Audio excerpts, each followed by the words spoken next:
So let's draw now the side view. Take this, move it here, right? Actually, let me see. This is right. I'm gonna use this, right? I'm gonna use the measuring tool so we have the same here size, right?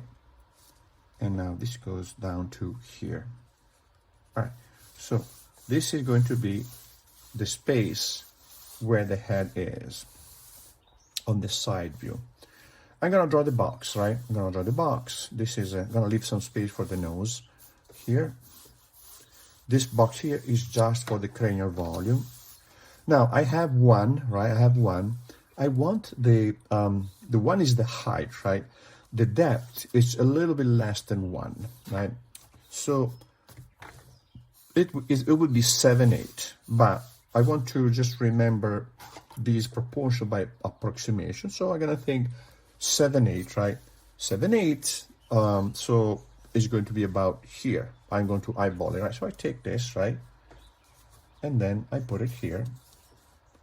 And then what I'm gonna do now, I'm gonna measure it just to see if my approximation was good.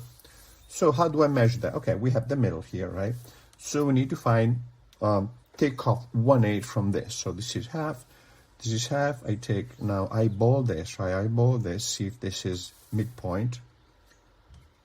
Here and here, it's good. And then divide this again in half, and now I have 1/8. So this is 1/8, so I take this out from 1, so therefore this is 7/8.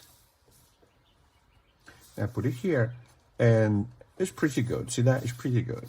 So what I'm saying, we can, we want to practice approximation as we draw, right?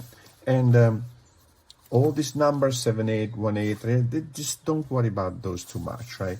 As long as you remember the height is 1, it's a value that I establish. Everything else in the head will be a fraction of 1. So the width is about 2/3 and 3/4. The depth is almost 1, right?